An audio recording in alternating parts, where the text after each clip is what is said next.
X e to the power x dx का integration करना है, ठीक है। तो x e to the power x dx लिख दिए, ठीक है। यहाँ पर ही आपको एक फॉर्मूला लिखना पड़ेगा, ये देखिए ध्यान से होता है u इंटू भी।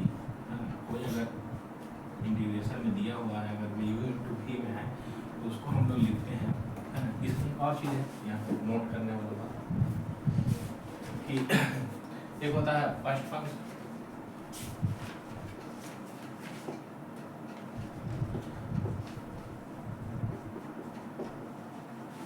जिसको हम लोग u से लिखते हैं, और एक होता है सेकंड फंक्शन जिसको हम लोग v से लिखते हैं। फर्स्ट फंक्शन को u से, सेकंड फंक्शन को v से लिखते हैं, ठीक है। एक और रूल है इसका आई लेट नाम से, आई लेट। आई का मतलब होता है इनवर्स,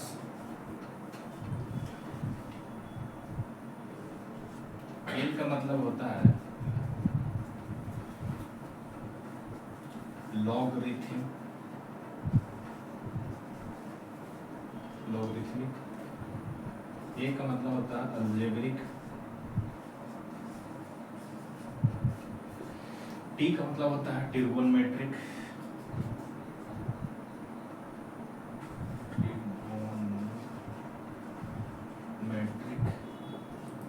और ई का मतलब होता है एक्सपोनेंशियल।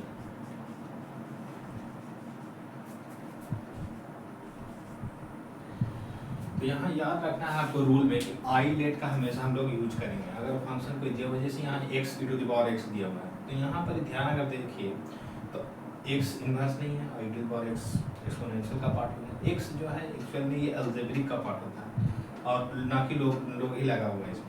और ट्रिगोनोमेट्रिक फंक्शन में आपको हो जाएगा sine theta, cos theta, tan theta, ये सब आ जाएगा। एक्सपोनेंशियल में e to the power x वाला आ जाता है। अलजेब्रिक में चाहे तो नंबर वाला आएगा, जैसे x ही है तो x अकेले नहीं है, देखा जाए तो x किसी के साथ मल्टीप्लाई में वन एक नंबर है जो कि अलजेब्रिक फंक्शन है, या फिर कह सकते हैं डायरेक्ट x भी एक अलजेब्रिक फंक्शन ही है, ठीक है।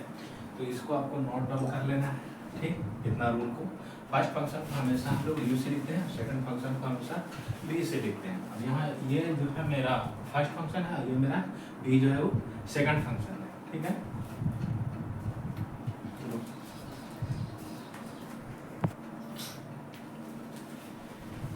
First function u, second function v, I let के लिए इनवर्स, लोगरिथम, अलजेब्रिक, t मतलब ट्रिगोनोमेट्री, e मतलब एक्सपोनेंशियल। ये प्रायोरिटी देने का है, यानी हम लोग जब फर्स्ट फंक्शन मांगेंगे तो इसी के हिसाब से मांगेंगे। फर्स्ट फंक्शन यानी कि u, याद रखना आपको आई लेट के हिसाब से ही फर्स्ट फंक्शन को प्रायोरिटी देना है हमको, ठीक है। तो ये फॉर्मूला पहले लिख देते हैं। तो u v dx माइनस, फिर होता है जिसको फर्स्ट फंक्शन मांगे हैं उसका डिफरेंशिएशन करना पड़ता है, फिर इनटू डबल इंटीग्रेशन यहाँ पर चलता है, फिर v dx और इसका और dx, ये है इसका फॉर्मूला u इंटू v का। डिफरेंशिएशन और इंटीग्रेशन में काफ़ी डिफरेंस है। डिफरेंशिएशन में सिंपल होता है u इंटू v का, लेकिन इंटीग्रेशन में जो है u इंटू v का डिफरेंशिएशन फर्स्ट फंक्शन और सेकंड फंक्शन के हिसाब से चलता है। ये फर्स्ट फंक्शन हो गया, ये सेकंड फंक्शन, ये फर्स्ट फंक्शन, ये सेकंड फंक्शन। फर्स्ट फंक्शन को आपको कॉमन रखना है, इसका कुछ नहीं होता, सिर्फ ये कॉमन रहता है।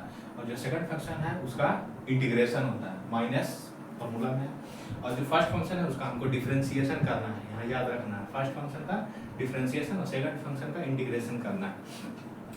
उस हिसाब से अगर हम लोग इसको देखें, therefore x e to the power x dx equal to, तो मेरा फर्स्ट फंक्शन यहाँ पर हो जाएगा।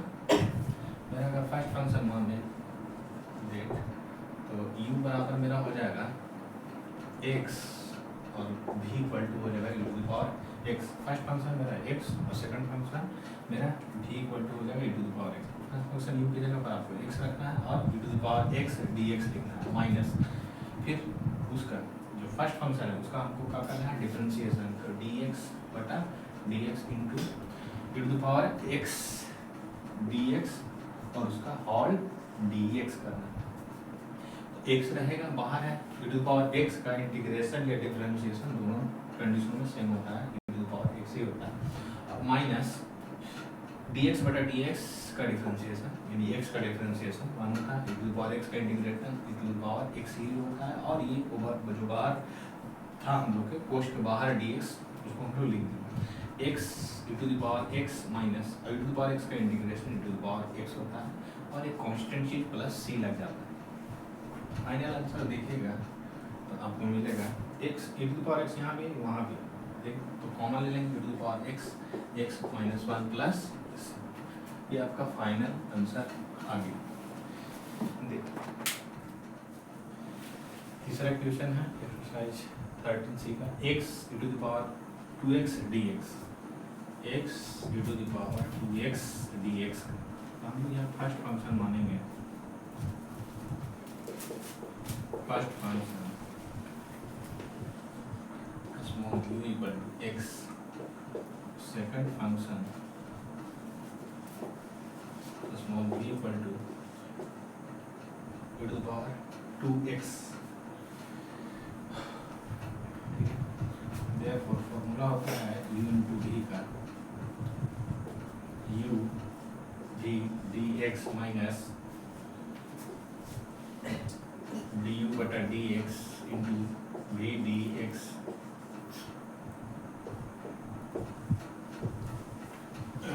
तो u पे क्वेश्चन है x e to the power 2x dx, तो u हो गया x e to the power 2x dx minus x dx e to the power 2x dx।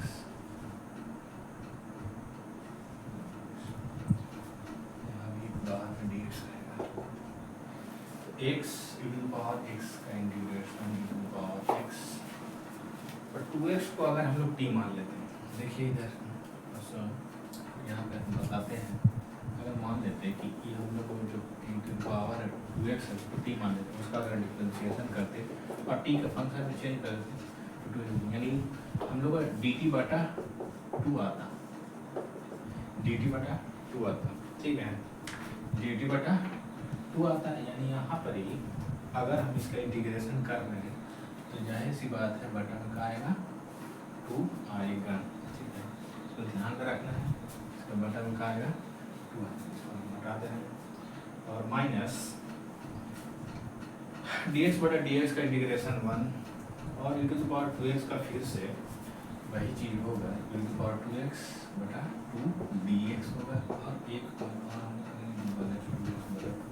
Minus e to the power 2x और पहले से 2 into 2 plus c होगा, 1 बटा 2 e to the power 2x common ले सकते हैं, x minus 1/4 plus c, इसका answer x cos x और उसका इंटीग्रेशन, ये u और ये v, यहाँ फर्स्ट फंक्शन किसको मानेंगे, फर्स्ट फंक्शन स्मॉल u बराबर x को आइलेट के हिसाब से, और सेकंड फंक्शन तो हम लोग मानेंगे v, जो कि होगा मेरा cos x। First function second function मानना जरूरी है फॉर्मूला के लिए, और हम लोग का जो फॉर्मूला है therefore u into v dx का अगर इंटीग्रेशन करते हैं हम लोग लिखते हैं u v dx minus integration du बटा dx into v dx। मेरा क्वेश्चन है x cos x dx बराबर, तो u हो गया मेरा x cos x, v हो गया dx माइनस x का फिर से हम लोग को डिफरेंशिएशन करना है इंटू v की जगह पर cos x dx,